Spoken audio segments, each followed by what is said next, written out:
Hi, everybody. It's Ryan from Pi Records, and I'm here with Matt from Vern Jules and the Vern Jules. Aquanauts. Yeah. I love that name. That was a funny name. It just popped out. I was at work one day and I'm thinking, I need a name for this project that I do. And it just came out. I'm like, it's the most ludicrous name I could come up with, but it's stuck and I enjoy the name. It's really good. The Aquanauts and the themes on your artwork and stuff like that really really come from it seems like Atomic Age inspired. Would you say that? Yeah, absolutely. A comic age, did you say? Yeah. Like the Atomic Age. Atomic Age. Yeah, absolutely. Absolutely. And I grew up with bands like that. I don't know if you've heard of the Spotniks at all. Oh, yeah. They were, yeah, the surf band out of Sweden. They Yeah. used to dress up in all that stuff, and Yeah. they looked like they were Atomic Age. And while I wanted to keep a tradition of surf music, I wanted to break out of it as well. So there's a bit of that in there, absolutely. Yeah. So you're in Australia, and you're the first band or musician. Well, I interviewed the Glycerines, but you're the first surf musician that I've interviewed from Australia. So can you tell me what it's Awesome. like to be a surf musician in Australia?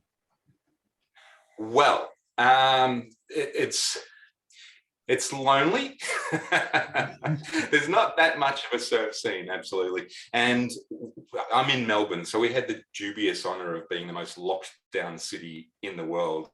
So everything has been closed for 2 full years. Oh my God. So live music, there was no live music. It ended. You couldn't go and see live bands. Musicians were taking other jobs just to get by. So it's only just starting to open up now. And there has been a tradition of surf sound in Australia, and we started with the Atlantics back in the 60s. Yeah.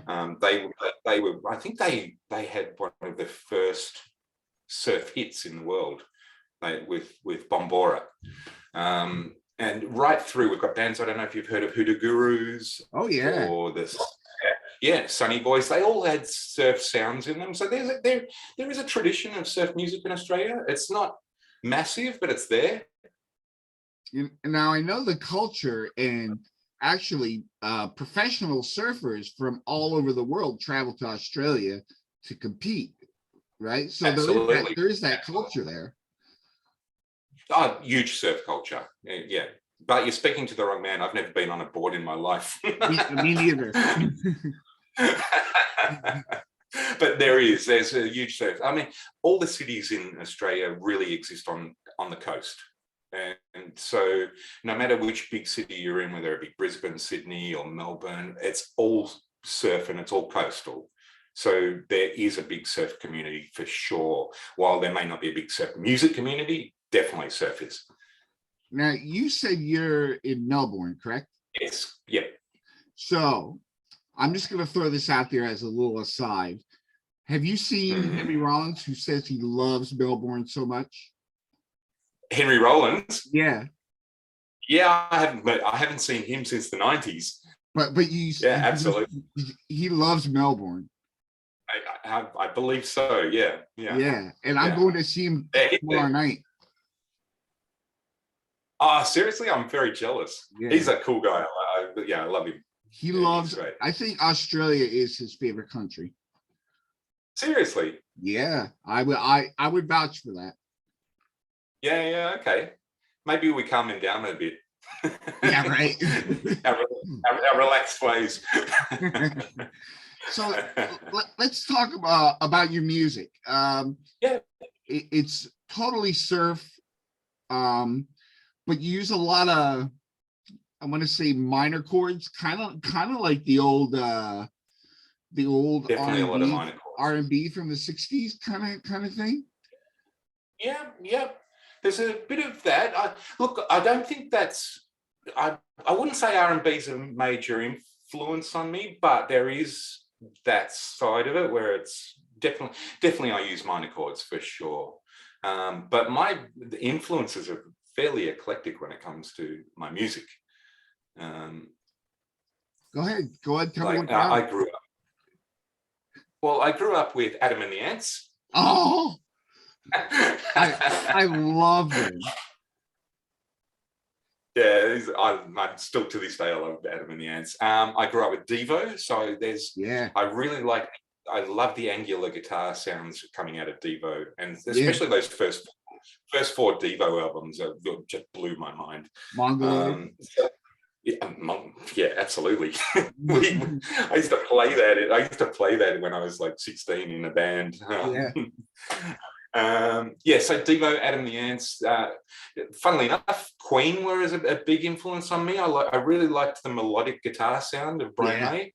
Yeah. So that may come across in my music, and then a heavy dose of 80s metal. Like, Oh, like, I love like early 80s metal. So I love Manowar. Manowar is just I love I remember them guys. yeah, I think could they listen got to back Manowar. together. I don't know if they've actually ever stopped. Oh, really? Yeah, I think they just keep going. I don't know. They're animals. I don't know how they do it. Yeah, literally. If you see their album Yeah. covers, they look like Viking Yeah. gods. Yeah, I find that hilarious. It's going back to I was telling you about the Spotniks before Yeah. and how they dressed up, and I used to love that about Manowar. It used to inspire me as a kid. You know, like I want to dress up and be a caveman. I see some really great guitars back there. You wanna talk about those? Yeah, sure. I've got this one is this is a 1967 Yamaha Flying Samurai. Wow. So I don't know if you see that, but yeah. And the headstock on that is cool. It's like a hockey stick or something.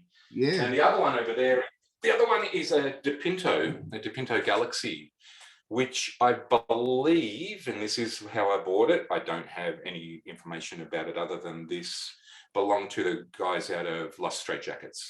Oh wow, nice. Yeah, so that's a DePinto, but it's like a what do you call it? A prototype model. So it's one of the early ones that was made for Lost Straitjackets, and the bass player who was working with them ended up back in Melbourne, and I bought it off him. He got it from. It's interesting to me that you had those two guitars back there, because I'm not by any means a guitar virtuoso or expert, but I could definitely see the difference in your tone. Okay. Yeah, well, I do. I mean, my main guitar would be a Fender Jazzmaster. That's my main thing, and I always wanted one after I saw Dinosaur Jr. As soon as I saw him with one of those, I'm like, I need one of those. So I've had that since I was a kid. But yeah, certainly these things create a tone that your run-of-the-mill Stratocasters won't create, or your Tellys. They're a unique tone to themselves, and especially these two were designed for surf music. The Yamaha was designed by a Japanese surf guy. I've forgotten his name. I can't remember what it was, but he designed it for Yamaha. And DePinto straight for surf music. Great surf guitar. Awesome. Did you get to meet Lost Straitjackets to no, I wish I did. No, I wish I did. I did not. Yeah, so I don't know if they've ever been to Australia myself. Oh no. But the fact that you know who they don't are all the way in Australia is a testament to their legacy. Well, absolutely. But then the internet, I mean, things like what you do, you're introducing a world of surf music to people who might otherwise not find it, or wow, who's this band? I need to check them out, and that's happened a lot. So the world has got a lot smaller with surf music for sure. And Bandcamp is a big one for that as well. I find the community around Bandcamp, the support, and someone, I put my album out on Bandcamp and people bought it, and I was so surprised, and that was the first one. And so so yeah, the internet's made a big difference as far as the reach of surf music. So So I do know of Lost Straitjackets through the internet. Yeah. I think expanding on your comment on Bandcamp, I think that's one way that musicians can take the music back from the old record company ways, because Absolutely. I've seen bands succeed very well on Bandcamp. Yeah, absolutely. Absolutely. You can do it yourself now. Like you 10 years ago, that was not possible. And 20 years in, you couldn't even think of it 20 years ago. But now you can do everything yourself. And look, I don't know if that pisses off producers or, pisses off the record companies or whatever it may be, because people are now producing their own music, putting it on Bandcamp, and people can access it and buy it. But I like it. It's like a real homegrown feel for me. It's Yeah. yeah. The DIY aspect is like, it makes it authentic when you hear it. It's like, this is this one person's vision. There's no outside influence. I agree, and that's what I love about it. And the bands that I've discovered through Bandcamp, I love. I don't know if you've heard of a band called the Beyonderers. No. You want to check them? Check them out, Ryan. The Beyonderers. Where they? Yeah, they're out of Akron, Akron, okay. Ohio. Yeah, so same place as Devo, so they must be good. Yeah. They're really good. The Space Agency, awesome. Yeah, I interviewed them. Yeah, have you? I haven't seen that. I'll check that one out. They're when I interviewed them, I had no idea how popular they were. They're like they're a big deal. Yeah, absolutely. They really inspired me early on. Before I discovered Bandcamp or anything, I bought one of their vinyls direct from Simon, and they became a big influence on what I do. I would consider them probably the main influence. So yeah, their reach is big. Yeah, totally. So you've been very busy with your music. You have put a lot of music out there on Bandcamp. I've checked it out. I have a very. What's that? Excellent. I was about to say I have a very patient wife. I know what you mean. But she lets me go and create. Yeah, it's very refreshing to see people just creating music for the sake of their own art, without the pressure of having to meet a deadline or what people are going to think. They're just making it for themselves. Yeah. Well, first and foremost, I just create. I want to do sounds that I enjoy and that I would want to listen to. So that's my main goal. And then I thought, well, hold on, I think I could probably share some of this stuff. So I put it out, and then other people liked it. But so I sit down. I don't sit down deliberately to write a lot of music. I just sit down, and whatever comes out, and then I work on that. I think this current album has like 21 songs on it. Yeah, I saw that. Yeah. And I'm like, I'm not going to pare this down. I'll just put the whole lot out there and see what happens. Awesome. Yeah. Like I'm kind of old school, where there are some things I can listen to in the car, and there are some things where I could just lay on the couch and put a really, really long album or CD on, and just sit there and listen to it for 20 songs, like you said. Like I could really get into deep listening like that. Yeah, I love it. I'll sit down and I'll pour myself a little whiskey. I'll sit in my chair. I'll drop a needle on the vinyl, and I'm in heaven for the next half an hour or whatever it may be. Yeah. I'm the same. I can just immerse. Sometimes that's all you need. Yeah, absolutely. Yeah. So, that makes me happy. I want to talk about one song in particular that really hit home with me on every level, just because it has all the elements of guitar playing that I love so much, and that's your song "Freedom Day." Thank you. I think on every level, the minute, I would say the first minute of that song would be perfect in itself. Just that first minute, because it hit every single for me, emotionally, for my love of music and being a guitar player, that I could see myself being in a band like that song. Oh wow, Ryan! Thank you so much. That's wow. That makes me very chuffed to hear that. Yeah. That's well. That song particularly is that's how I work. So that song was just basically a chord change, a couple of chord changes, and then I build and build and build. And I have a tendency to throw the kitchen sink at everything. Yeah. I put too much in stuff, but and that it almost has too much in there, but I enjoy it. So that song is definitely, it shows the creative process for me of how it works. So being a little bit I'll use the word ignorant because I don't know what Freedom Day is. Why did you choose the name Freedom Day for the song? Okay, so the album's called The Mandate, and we've been in lockdown in Melbourne forever and a day. We're just starting to come out now, and they kept announcing this Freedom Day. You're going to get out of your houses. It's going to be Freedom Day, and it came from that. So there's a lot of this, more than anything, was my COVID lockdown album. Uh-huh. That's probably why there is 21 songs on there. But so a lot of it references just in the song titles what we were going through in Melbourne at the time.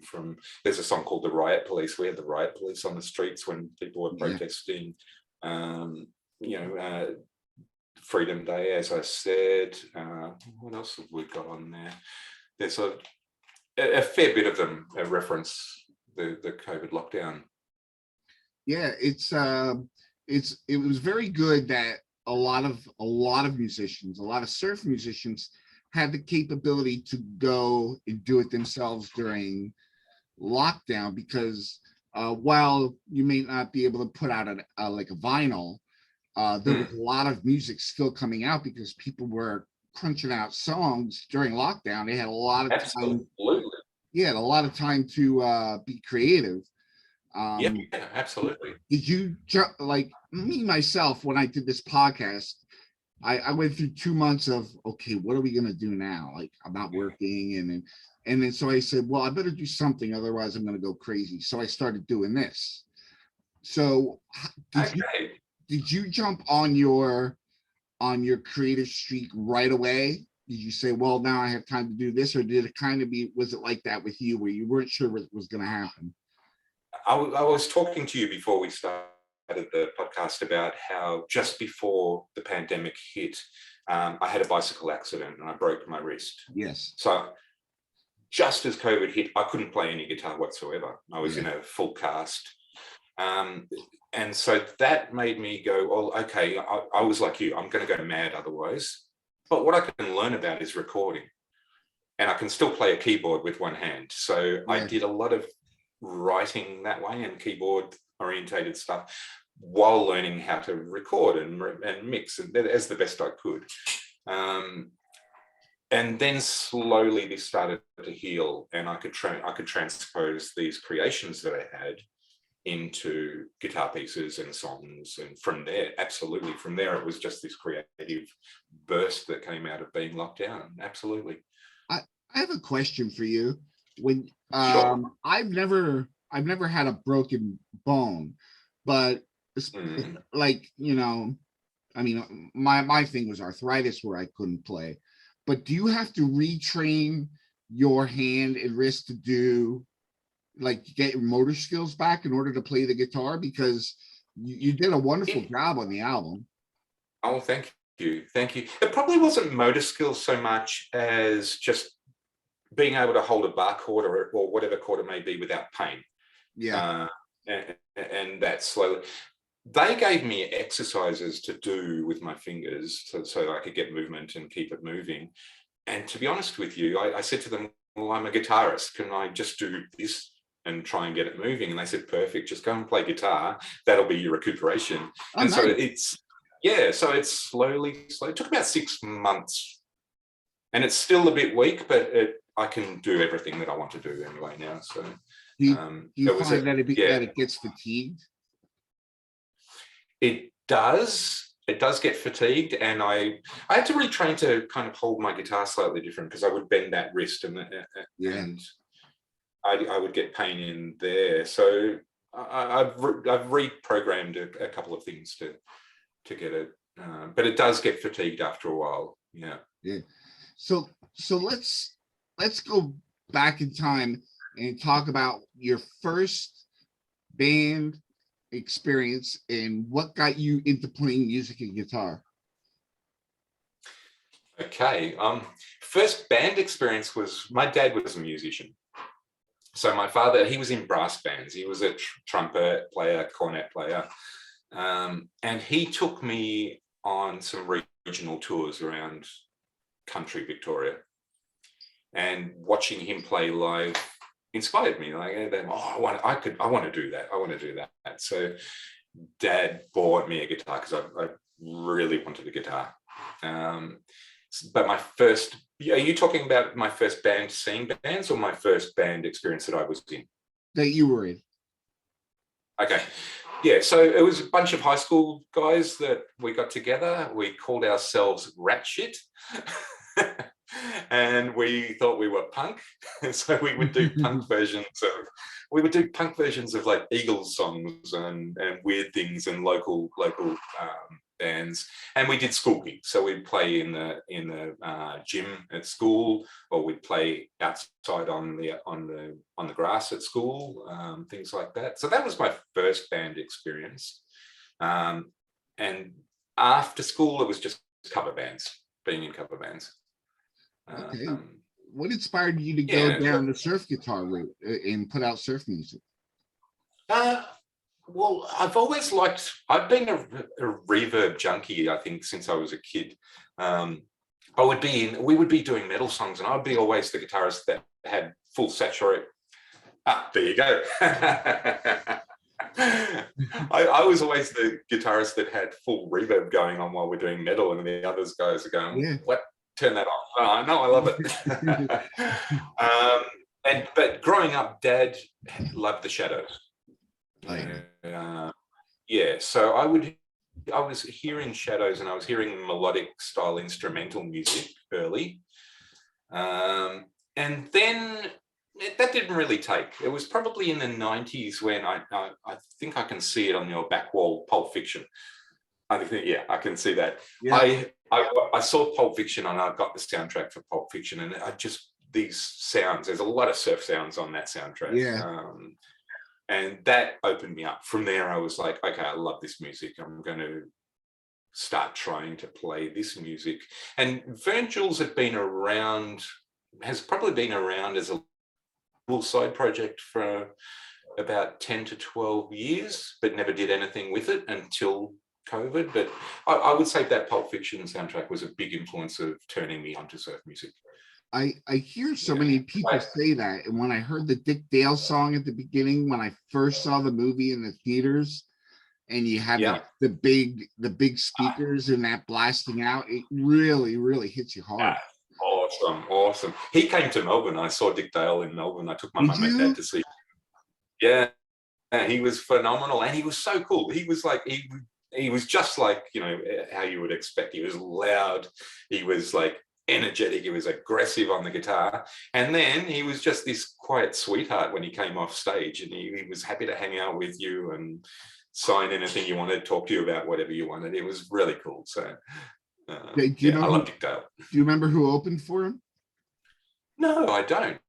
No, it would have been someone like, no, not at all. And that was touring off the back of the Pulp Fiction soundtrack. He got that new wave of exposure, and so he toured the world. Yeah, that was wonderful. He had this double CD that he put out right after that movie came out, and I can't remember what the name of it was. It had fire on the cover, but it was so. Yeah, I know the one. Yeah, it was so good. Yeah, and so refreshing to hear him do new things. And to hear him like still just like balls out big sound, like he was just he He was putting younger people to shame for the aggression on the guitar. I loved it. Yeah, right. So what are you doing now? Now that lockdown is kind of slowing down for you, and you're thinking about the next steps of what's going to happen when you can get out there. Are you thinking about putting a full band together and maybe I've been doing shows? Yeah, I've been toying with the idea of putting something around the songs that I have. So, and I've got a lot of muso friends who would be interested in doing it. So that may be the next step, is to take a batch of songs, get a group around them, and do a show. At least start to do something like that. And we're literally just opening up now with live music. So there would be something that I would probably. Your songs are kind of complex. Do you think you would go with a second guitarist? I think I'd have to. Absolutely. Yeah, absolutely. Because there's at the very least, there's always 2 guitar parts going. Yeah. And as I said, I throw the kitchen sink at everything. Sometimes there's 10 guitar parts going. But so yeah, that I think that you would have to definitely have 2 guitars. I'd be happy to play rhythm guitar if someone wanted to play the lead. I don't mind swapping over. And you could do a lot of the songs with just 2 guitars, I think. Awesome. Yeah. Awesome. Yeah. Is there anything you're working on right now, music wise? I know that's a weird question to ask, that you put 20 songs out just recently, but I bet just from talking to you that you have some more. Oh, and I've just finished recording another one, which I'm thinking I'm going to put out as a single. I'm really happy with this last one that I've done. So no, it won't stop. That type of stuff doesn't stop to me. My wife does yoga, right? And she goes and does her yoga. And I always say, this is my yoga. This is, I go in there and I shut off from the world. I can just get in my zone and just create. And it refreshes me. So no, that won't stop. As I said, I've just recorded a new song. I think I'll just put it out as a single and keep recording. Awesome. Is there anything you want to talk about or ask or that I haven't asked about that you wanted to talk about? Let me think. What were we talking about? Yeah, I'm not sure, Brian. What about you? I believe you're into your metal and punk. Oh yes. Yeah. I'm into surf music as well, but I come from I'm learning so much about the new bands, but my uncles were in surf bands, so I was into the old the Ventures and the Lively Ones. And like things like that. I was really, because early on I played guitar at 13, so that's what I was hearing when I was first learning to play guitar. But then when I first heard that first Ramones album, that was all over for me. That was it. That was. I've been watching you playing guitar, and especially, as I said, through this arthritis thing that you're doing with it. You've got a killer right hand. Like you're fast with this right hand when you get going. I try. You know what? It's my love for rhythm and thrash metal that I got, and it's not as strong as it used to be. It's still strong. I look at it and go, I can't do that.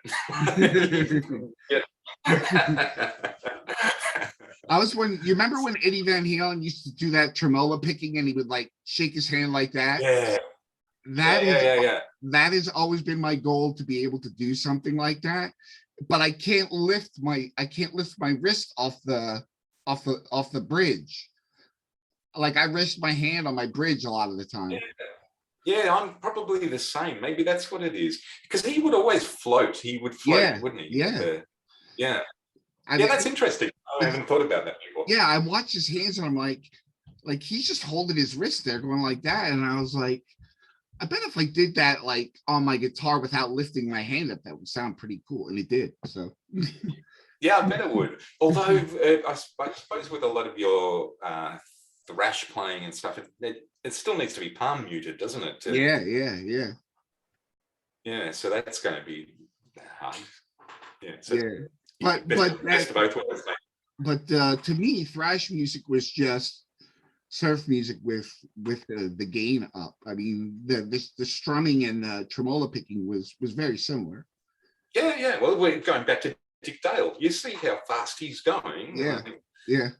You're right. Absolutely.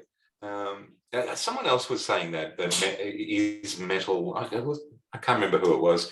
Is metal just surf with a distortion pedal? Yeah. You kind of have to be open-minded about it, because a lot of metalheads don't look at it that way, but I think a lot of guitar players do.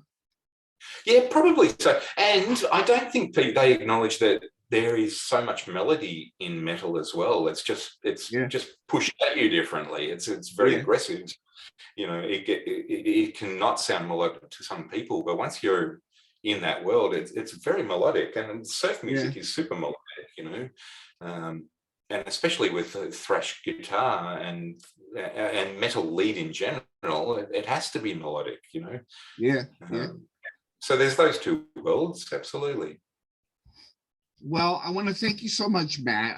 I really enjoyed talking to you. And you too, right? One of the things that's hard for me to do is connect with people on the other side of the world, just because of the time difference. Yeah. And even finding, it took us a couple of weeks to get it together. Yeah, it's and I appreciate your patience with that. No, of course. But really enjoyed it, right? The fact that you were in Australia really, I was like, okay, I gotta talk to this guy to see what it's like over there playing surf music. And because and you talked to the wrong guy. No, but